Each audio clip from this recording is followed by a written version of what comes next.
To the world, introducing Jermel Iron Man Charlo.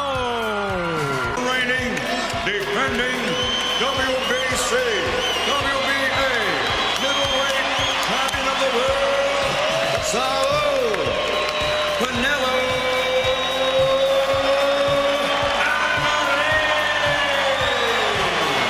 Bakbakang Saul Canelo Alvarez at Jermel the Iron Man Charlo.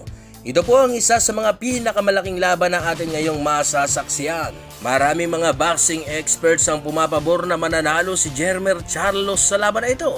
Kagaya na po lamang nitong future Hall of Fame coach na long-time trainer nitong ating pambansang kamao Manny Pacquiao na si Coach Freddie Roach na sinabing sa knockout kuno magtatapos ang malaking laban na ito na kung saan ay ang magwawagi ay itong si Jermel Charlo. At kung atin pong titignan ang kondisyon ng pangangatawan nitong si Charlo mga idol, ay masasabi po natin na hindi talaga nakaranas ng pagpipigas sa katawan ngayon itong si Charlo. Dahil mula dito sa Super Welterweight Division ay umakyat po ito ng 2 dibisyon. Para sa gayon nga ay kaharapin ang kasalukuyang undisputed sa dibisyong ito na si Canelo Alvarez. Sa kanilang naging final weigh-in mga idol ay kapansin-pansin po ang gigil ng 2 boksingerong ito na para bang may mga gustong patunayan sa kanilang magiging sagupaan. Unahin na po natin itong si The Iron Man mga idol na gustong patunayan na kaya niyang tumalo ng isang mabigat na pangalan. At sa laban din po na ito mga idol ay mayroon siyang legasiya na magagawa kung mananaig sa laban. At ito na nga ay ang maging pangalawang lalaking boksingero na magkamit ng 2 dibisyon na maging undisputed world champion sa 4 na titulong kategorya. At ganun din po itong si Canelo Alvarez. Pero ang isa po talaga sa mga gustong patunayan itong si Alvarez sa laban na ito mga idol ay ang hindi siya isang cherry picker na boksingero. Kaya naman hinarap nito ang isang black na ipinupukol kay Canelo na takot di umano siyang labanan ang mga maiitim na boksingero. Kaya naman sa laban na ito mga idol ay masasagot na ang mga katanungan sa ating isipan. At masasaksiyan rin natin ang malaking laban ni Jermel Charlo at Canelo Alvarez. At bago po natin masaksihan ang malaking laban na yan mga idol, ay atin po munang balik tanawin ang isa sa mga mabibigat na laban nitong si Canelo Alvarez nung makaharap nito ang isang Cuban boxer na si Errol Landy Lara. Sa laban na hindi po nagpapatinag itong si Lara mga idol, na kung saan ipilit na kinokonekta ang kanyang mga jab para mapanatili ang distansya kay Canelo Alvarez.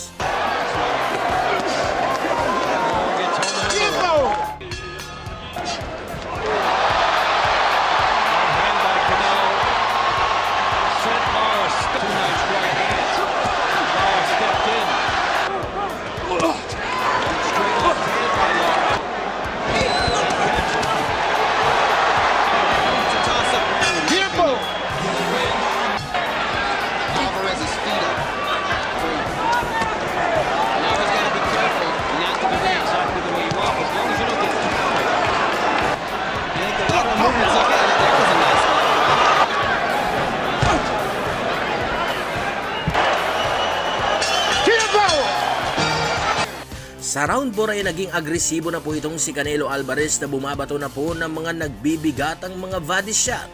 Para sa gayon, mapahinto sa paggalaw itong si Lara na ginagamit ang lawak ng ring sa paggalaw. Keep doing what you're doing. Do you think that's the right advice?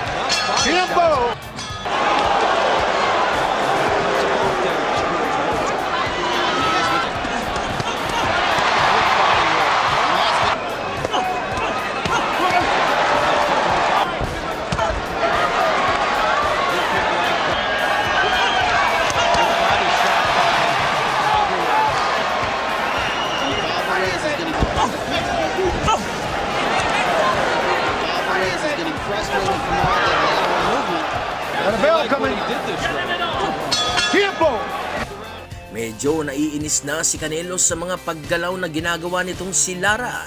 Kaya naman ay patuloy pa rin sa pag-abante itong si Canelo. Para sa gayon nga ay puruhan itong si Lara sa tuwing ito ay patuloy na aatras sa laban. The first 2 minutes, he knows he's wrong. 2 minutes, and maybe he's think that the action might be good. I actually thought Alvarez by a little bit because of the body shots. He was hit by some good moves. Shows how much he wants to change things. He got work to do in the corner. And now, he's trying. There first. Of character just a little bit. I think he prefers to sort of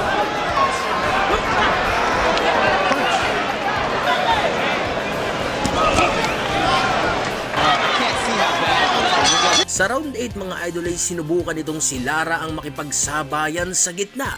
Pero dahil sa lubhang napakabigat ng mga suntok na binabato nitong si Canelo, ay kaya naman di rin nagtagal ay bumalik rin siya sa kanyang nakugaliang game plan na gagamitin ang lawak ng ring para sa gayon ay makaiwas dito sa mga direktang opensiba na ginagawa ni Canelo Alvarez.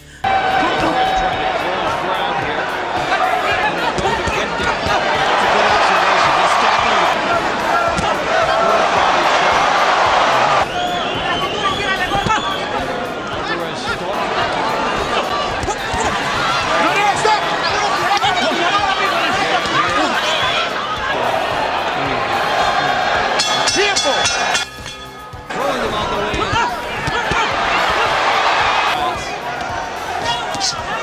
Stamina is obviously Off the ring. Getting too low. he's able to step it up. Increases pressure. At least among hardcore fans. They spend so much energy doing that that they forget to focus.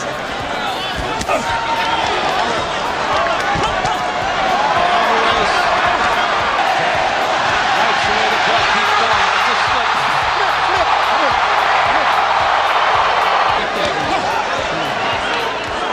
Keep going. Just like filled super welterweight pit stop. First 3. Nice one spot. He gets hit. It's a hard shot and he's out. Alvarez has shown a lot for a long night. Yes, again. Alvarez having a good round here. Going out of the way again. Good got took by Alvarez. Nice one spot.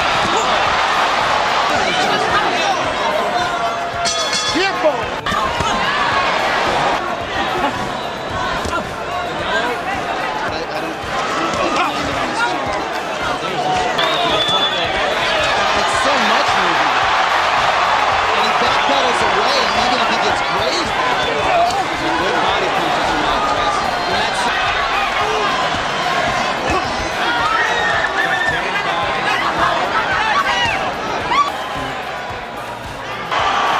Dancing and movement. Body shot by Alvarez is a factor.